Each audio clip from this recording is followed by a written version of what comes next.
Advise on how to keep together and increase the love for one another in these times where people are busy in dunya affairs. If you mean love one another between Islamic brotherhood, between brothers and sisters, then the key word here is overlooking each other, pardoning each other. Just as Allah subhanahu wa ta'ala has mentioned in His book, that those who pardon, they control their anger, and they pardon much. When we are going to pick on whether it be small or look at Ali and Muawiyah. This dispute between them, radiyallahu anhuma, led to the spilling of blood and death, killing on the battlefield of Muslims. Because of what? Because of the infiltration of the munafiqeen and Abdullah bin Saba and others from the Shia. They infiltrated the ranks of Muslims, created discord, such that they met each other upon the battlefield, Battle of Siffin. Death and the killing of Muslims took place, and at the leadership of each army was a Sahabi. The majority of the Sahaba stayed out, which is another thing that we need to learn. Stay out. If it doesn't involve you, stay out. If you can't bring rectification, stay away. Don't involve yourselves in the affairs of others. But the point here being that this dispute that took place between them, neither one of them ever accepted anyone to backbite the other.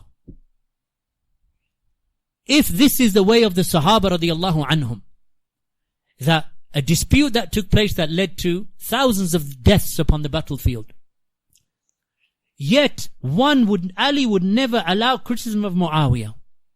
Muawiyah would never allow criticism of Ali. This is how the Sahaba were. Even after all of this, Aisha saw that Talha and Zubair, the two closest from the 10 who were promised Jannah, two of the closest, ones who were close to Aisha radiyallahu anha at the battle of the Jamal, that they are killed in a skirmish between the troops of Ali and the troops of, or those who were with Aisha radiyallahu anha. Two companions got killed. Dhulman, in oppression. Yet Aisha refused to speak a bad word about Ali ever. And Ali refused to speak a bad word about Aisha ever. She never blamed him. She never said, he is the one responsible because of these two great men passing away. Never. Because they overlooked and they knew that inshallah the asal is that they want good. So they had all these good thoughts about each other. Ahlul Sunnah, specifically, when we're talking about Ahlul Sunnah, I mean the Salafis specifically should have this trait within them. Overlooking, forgiving, saying, it's happened. Khalas. It's happened. What can I do? Qadar Allah, it happened. He shouted, she shouted, husband and wife, same thing. And it amazes me sometimes that sometimes we'll tolerate so much from our wives, but we would never tolerate from a brother. Wives will shout at their husbands, and you're like, what you doing? You deserve it, and you say, calm down. No, you this and you. But we'll tolerate it. Because men know that this is the mother of my children. When she calms down, I'll give her a nice 1 hour dars on how to treat a husband. But this is not the time. Because I don't want to hear it. I know what you're going to say. I don't want to hear it. You were supposed to be here for 5. You got here for 6. So I don't want to hear it. So that's probably not the good time. But afterwards, you sit her down and say, right, do you remember what happened yesterday evening? Let me tell you how you should have done it. And let me teach you how to overlook the shortcomings of your husband, just like I overlook your shortcomings. But the thing is, when it comes to brotherhood and sisterhood, sisters between sisters, brothers between brothers, we don't overlook. In fact, we try to broaden the circle to get people on my side against my brother. And we can't Allahul Musta'an. And this is advice to myself and to my brothers and to my sisters even. That, we have a tendency that we want people on our side and I want to tell my brother because I want him to feel my pain so he can comfort me. But in the process, shaitan comes in and you end up disrespecting, dishonoring and speaking ill of your brother, almost making a party on this side and a party on that side.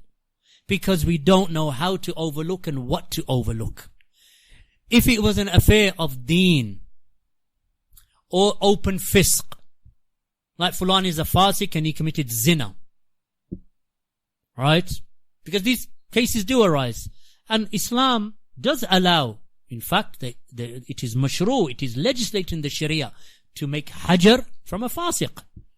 Like an alcoholic, I can say, I don't want to speak to you. Barakat, when you're ready and you're detoxed and you've rehabilitated yourself, then no problem. Up until then, go and make tawbah, go and rectify yourself. Up until then, I don't want to be in your company. That is allowed for a fasiq, for a gambler, for a drunkard. But let's say it's a dispute between brothers or two brothers, two sisters, or three brothers, four sisters, whatever. The one who says, you know what, I understand that not everyone is created the same. I understand that I have deficiencies, he has deficiencies. I understand that I don't have to live in this person's pocket. If I forgive him, overlook him, doesn't mean that I have to see him every day, because I know that my character maybe doesn't click with his character. But you know what? Leave it. When I see him, salam, wa alaikum salam, give him a hug, maybe buy him a gift every so often. But he's not your sahib on a day-to-day basis. My sahib is this one and that one and that one. That is not. But it doesn't mean now that I should hold, because of my previous history with him, I'm going to now carry that with me and tell these 3 or 4 or 5 so they become on my side and they start holding that. This is something that actually pollutes the brotherhood. In the field of da'wah, it kills da'wah. In brotherhood, it pollutes it. And it causes animosities. If it happens between du'at and people involved in the da'wah, it cripples and kills da'wah. A da'wah in a city or a town or in a country can be annihilated through that. Yemen is an example after Sheikh Muqbil. These are du'at, tulab al-ilm, fighting and causing so much enmity and hatred. The whole of Yemen is, this is pre-civil war. Why? Because of the fact, that was because of bid'ah. Jealousies that led to bid'ah in reality. Ma'arabi was a jealousy. Hajuri is a jealousy. These are jealousies trying to get people on their own side because they don't like, why is this camp bigger than my camp? That was the asal with some of these people. More people, why are more people? Don't go to his camp. Why? Because he's a Hizbi. Why is he Hizbi? Because you should be here. That's the asal of some of their animosities. In the field of da'wah, it cripples. If you are in the field of da'wah, you have to be more forgiving, more tolerant, more pardoning, more overlooking than the amatun nas. If you don't have that ability of forbearance, where a man can come to you and grab you by your neck and turn you around, leaving a mark on your neck and ask you for wealth, if you're not willing to overlook him, get out the field of da'wah. Because that's what happened to Rasulullah sallallahu alaihi wasallam when a Bedouin came to him, grabbed the Prophet sallallahu alaihi wasallam by the garment that was around his neck, pulled the garment, making a mark on Rasulullah sallallahu alaihi wasallam's neck, turning him around. He said, Muhammad, give me some of the wealth that Allah has given you. What did the Prophet sallallahu alaihi wasallam do? Abu Bakr, don't ever talk to this man again. Umar, don't even go near him. What Fulan, don't do this. Don't do. Prophet ﷺ said, see those 2 mountains? All of the sheep between those 2 mountains, take them. He's shocked. Are you mocking me? Take them. What did he do? Being a Bedouin, he took them. He didn't take one. He took the whole lot. Then he went to his people. He said, "O people, enter into Islam. Embrace Islam. For I have met a prophet who gives from his wealth, and he does not fear poverty. So instead of the Prophet ﷺ punishing him and berating him, he gave him, and look at the fruits of that. These are the prophets. This is why when we read Usul al-Thalatha, what does it say right at the very beginning? From those affairs that every single caller must have, that he must be able to bear patiently with the harm that comes to him. And if you are in the field of da'wah, ask me. Harm will come to you. Ask me. There's not anyone sitting here today who doesn't know the attacks that we receive. Myself, Abu Hakim, Hassan Somali, Abu Iyad, Abdul Ilah, Uwais. They make videos and cartoons about us, mocking us, belittling us, calling us munafiqun, fornicators. I can't think of a name that they kuffar, you name it, death threats. Yet, I know that these people, every single one of them, they are mubtadi'ah, ahlul bid'ah, misguided or ignorant. That's the enemy that attacks and tries to undermine the da'wah of the Sahaba radiallahu anhum in our times. So why would I now in the field of da'wah try to undermine those that we know are needed in the field of da'wah? Overlooking, being patient. Even if you know something to be true about a person, saying, for myself, I'll keep a distance, but I won't say anything to anybody else, because this is my experience with fulan. And staying away. Unless he's a fasiq, open sinner, that, doesn't care about the limits of Allah subhanahu wa ta'ala, then that's different. So, overlook, pardon, forgive, control your anger. In the field of da'wah, even more so. If you don't have those traits in the field of da'wah, get out of da'wah. It's not for you. It's not for you. Prophet ﷺ used to get angry for Allah, not angry for himself. If anyone did him something wrong, he would never take revenge. We'll take revenge for 10 rupees in our times. We want revenge. Whereas the Prophet ﷺ was forbearing and overlooking and forgiving. There are a handful of brothers here today who know my relationship with the du'at in the UK. Some of you are sitting here today. By Allah, in 30 years, and I ask Allah subhanahu wa ta'ala to preserve our brotherhood, in 30 years I have not fallen out with them. Have we differed? We've differed. Never. In 30 years that I've known Abu Hakim since 91. Abu Iyad since 92. Abu Talha since 91. Some of the other brothers, for decades I've known them. And some of them are sitting here today. Never fallen out. Have we differed? Of course we differ. Some masail we differ. But we have never come to the stage whereby one warns against another. Because that will destroy da'wah. That will destroy brotherhood. And this is why I believe, why Allah subhanahu wa ta'ala has blessed the da'wah in the UK. Because of the fact that we never allowed any of this to occur between us. Someone says to me, do a talk.